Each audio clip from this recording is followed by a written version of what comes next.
Olá, queridos leitores, tudo bem com vocês? Vamos continuar essa leitura aqui. Cadê a Vaca Gorda, de Arão Henrique Xavier? Está sendo uma aula bem instrutiva. Não deixe de ler este livro, viu? Fiquem comigo. O Grande Devorador. Eu tenho percebido que de cada 100 pessoas que não dizimam, que não são fiéis a Deus em dízimos, primícias e ofertas, 99 ou fazem, não porque têm o coração fechado, elas apenas não dizimam porque a área de controles de suas vidas está toda desorganizada, toda bagunçada. Essa pessoa vive em um emaranhado do qual não conseguem sair. Na verdade, elas não são infiéis de coração, mas apenas mal administradoras. Não dão conta de organizar o lado financeiro de suas vidas. Quando recebe o seu salário, as suas rendas já estão sufocadas pela urgência de pagar os compromissos financeiros. Assim, quando olham para a sua situação e olham para os dízimos, as primícias e as ofertas que devem cumprir, não têm mais como fazer isso. Daí elas travam seus corações, roubam a Deus e acabam entrando em um prejuízo por causa da ação do devorador. Como diz a palavra em Malaquias 3, do 9 ao 11. O grande devorador dos dias atuais são os juros e multas. Pense nisso. Essa questão administrativa é algo muito sério. Eu estou longe de ter a prepotência de querer dar um curso em que as pessoas saiam formadas em administração, de modo algum. Só desejo repartir uma gotinha daquilo que Deus pode fazer na sua vida em relação à informação. Se você conseguir aprender pelo menos alguns desses princípios e praticá-los, a sua vida vai mudar e muito. Ainda nesse primeiro ponto, quero falar uma coisa muito importante que tem sido uma bênção na minha vida familiar. Como se pode aprender a administrar algo que não se tem?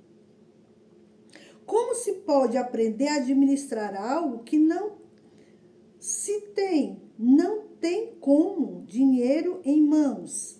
A primeira coisa que eu quero sugerir aos pais: quantos querem que a geração que vem após vocês sejam de exímios administradores? Quantos gostariam que seus filhos fossem grandes vitoriosos na área financeira, pessoal e também profissional? Começando do começo. Eu vou ensinar algo a vocês. Eu tenho certeza que alguns já praticam. E os que não o fazem, irão fazê-los urgentemente. Comecem a dar uma mesada aos seus filhos. Como você quer ter filhos administradores,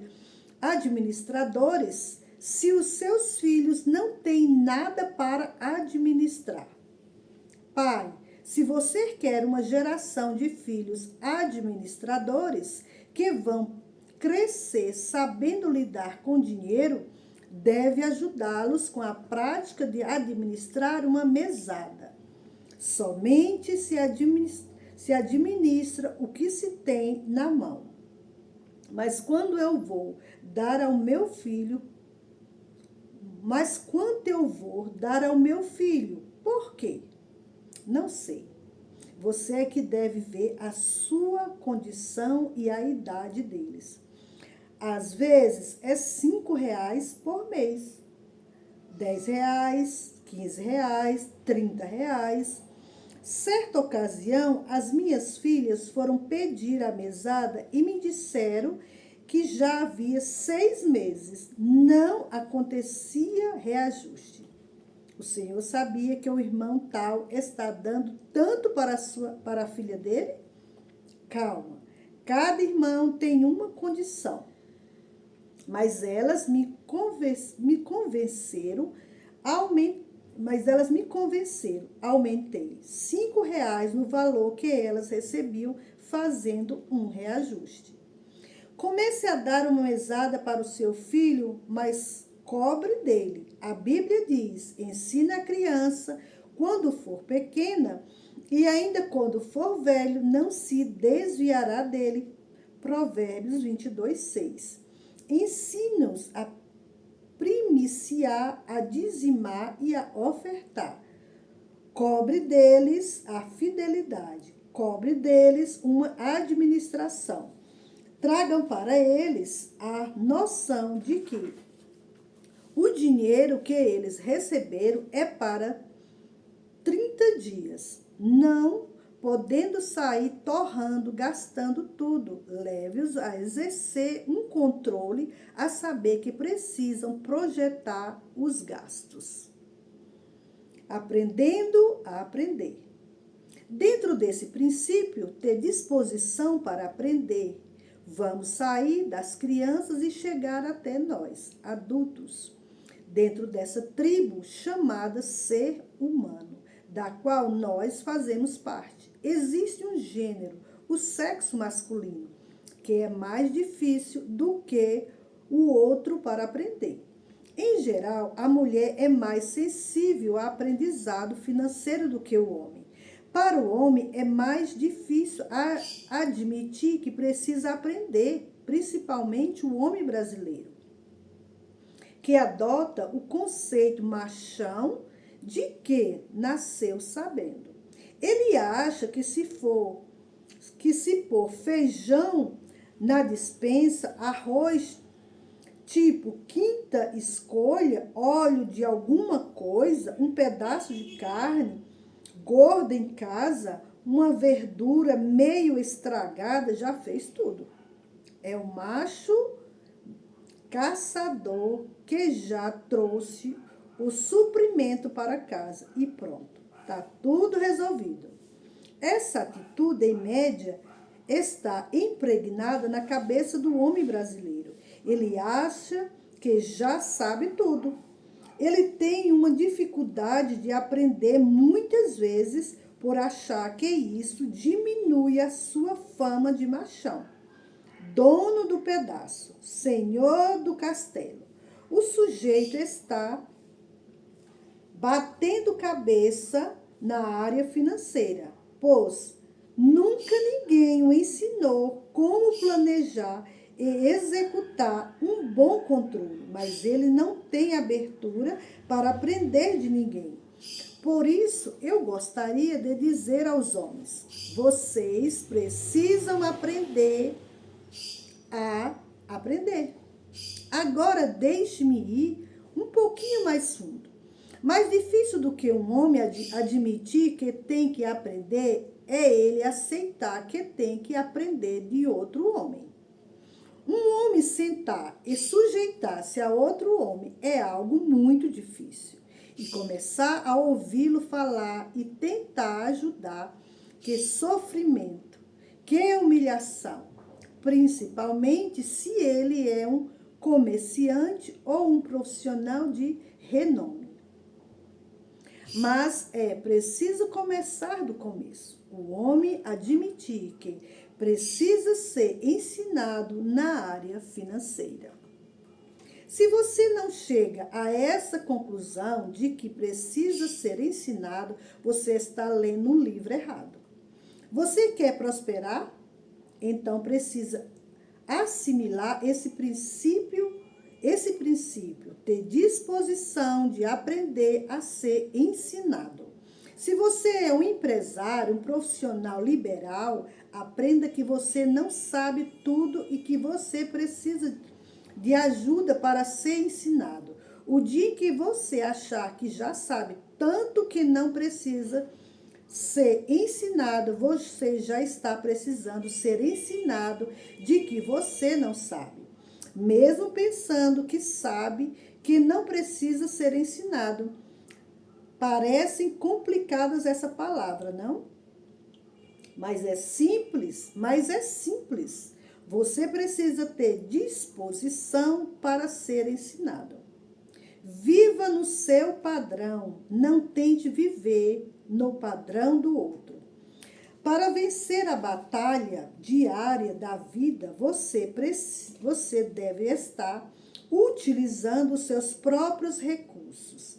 Davi não podia vencer a luta contra Golias usando a armadura de Saul, porque era muito pesada para ele. Assim, não programe despesas muito pesadas para o seu orçamento. Você fica imobilizado sem folga, gastando mais do que ganha. Retire o peso, diminua o quanto puder para deixar alguma folga. E isso só é possível através de um controle detalhado e preciso. Isso significa que o seu padrão de vida estará ajustado à sua realidade e não ao que você vê na vida de outra pessoa. Esse ponto é muito importante, principalmente no meio da igreja. Quando nós vivemos como família em uma igreja, essa questão de viver no seu padrão é muito séria, pois temos famílias de condições financeiras diferentes. Eu tenho na minha igreja pessoas que têm uma condição financeira mais baixa que a minha, e irmãos que têm uma condição financeira mais alta do que a minha. Cada um deve andar no seu padrão. E quando você convive com outras pessoas na igreja, isso pode tornar-se muito difícil. Às vezes um irmão chega com um carro novo e outro se sente pressionado também a comprar ou trocar de carro e faz uma dívida desnecessária ou acima da sua capacidade. Certa noite, quando estava saindo de um aniversário, vi um carro na minha frente, velhinho, e que no vidro de trás estava escrito: é velho, é meu e está pago. E você está aí com esse carrão novo e com um carnezão para pagar. Eu gostei demais dessa frase. Pensei em colocar um outdoor dentro da igreja com essa frase, piscando atrás do púlpito. Mais de 70% dos carros novos que rodam hoje são financiados. Os juros cobrados e as prestações atrasadas são dois fatores de muitas vidas familiares desajustadas. É resultado de muitas pessoas desejarem andar fora do seu padrão. Viva no seu padrão. Não se importe com o que estão pensando de você. Tem gente que mora em um carro e anda numa casa. Há quem não tenha dinheiro para comprar uma bicicleta para se locomover, mas que anda com um tênis de caminhar importado. Sabe em que outro aspecto o povo peca demais? Fazer festa de aniversário parecendo recepção para presidente da República. O casal vem para se aconselhar devendo cheque especial, parcelamento de empréstimo, dinheiro apertado. Mas quando foi a ocasião do aniversário do filho, não resistiu e deu uma festinha. E lá se foi um mês de salário gasto antecipadamente. Programe a festa dos filhos segundo as suas posses. Você não vai traumatizá-los nem deixar de dar provas de amor. Sabe o que produz trauma em seus filhos? Falta de amor, falta de Deus. Vestir uma roupinha simples, um tênis simples, não provoca trauma a filhos de ninguém. Que receba carinho. Você pode chegar ao seu filho e dizer: o seu amiguinho fez festinha de aniversário, mas o papai e a mamãe não podem fazer uma igual. Mas nós amamos você. O que eu posso é sair para passear com você. Fazer uma pipa para soltarmos junto no seu aniversário. Existe maior amor do que estar em paz sem dívidas?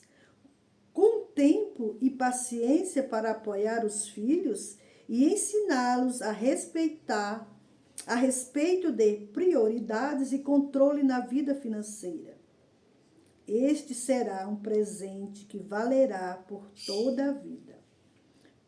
Vista o seu filho como você pode. Você tem condições de colocar o seu filho em uma escola particular?